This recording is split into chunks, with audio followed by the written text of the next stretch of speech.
তোমার জন্য দেওয়ানা ফরান, দিলে দিলা রে ফরানে দিলা রে।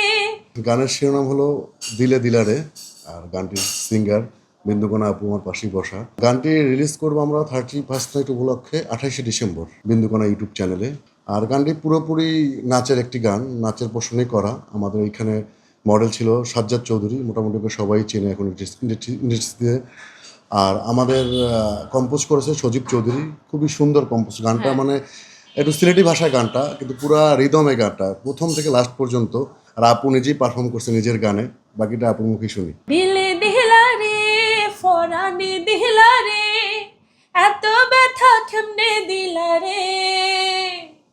দিলে দিলা রে ফরানে দিলা রে, এত ব্যথা খিল্লাই দিলা রে।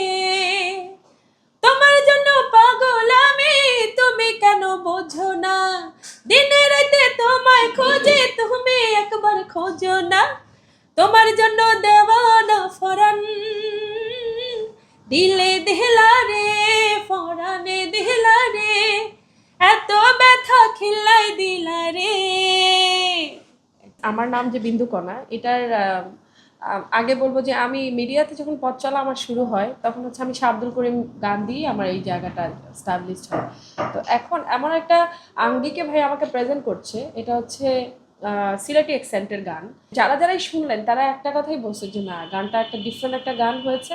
গতানুগতিক যেমন গানগুলো হয়, কমার্শিয়ালি মানুষ নেয়, এক্স্যাক্টলি এরকম কিছু না। গানটা অনেক সুন্দর একটা গান, আমার দর্শক শ্রোতা শুনলে তাদের খুব ভালো লাগে। মজার ছল ব্যাপার কি, গানটা হচ্ছে মানে এক্স্যাক্টলি একটা আর্টিস্ট বেসিস গান। তো গানটার যখন আমি শ্যুট করি তার আগে খুব ড্রাউজি ছিলাম, বিকজ অফ এখন তো যেহেতু ডিসেম্বর মাস, আমাদের সিঙ্গারদের স্টেজে অনেক ধরনের প্রতিবন্ধকতা থাকে, আমাদের প্রোগ্রাম থাকে। তো প্রোগ্রাম শেষ করে যখন সেটে আসি, একটু পরপর এত বেশি রিদমিক গান, ইভেন ভাইয়া গানটাতে এত বেশি নাচের পোর্শন রেখে দিয়েছেন।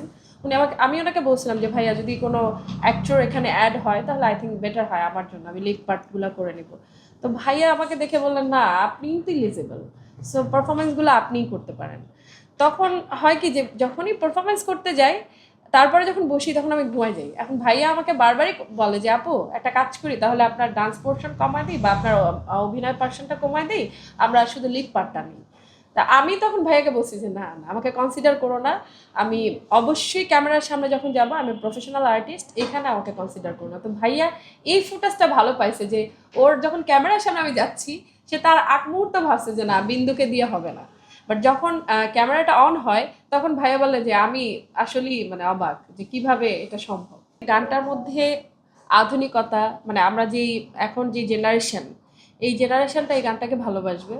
আর যারা আমাদের সিনিয়র পার্সন তারা ডেফিনেটলি ভালোবাসবে, বিকজ অফ আমি ফোক গাই, এটা ফোক ঘরানার একটা গান।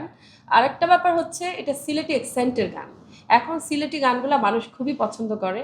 সো আমরা ও সবগুলো মিলিয়ে কেউ শুনবে, কেউ দেখবে, কেউ এটা নিয়ে কথা বলবে, এরকম একটা গান আমরা নিয়ে আসবো। প্রত্যাশা সব গান নিয়ে আমি যখন প্রতিটা আর্টিস্টেরই কিন্তু মানে গান, মানে আমরা হচ্ছে যারা সিঙ্গার তাদের কিন্তু একটা গানই হচ্ছে সন্তানের মতো। তো আমরা যখন ক্রিয়েট করি তখন আমরা ভেবেই ক্রিয়েট করি যে না, এটা সবার কাছ পর্যন্ত যাবে।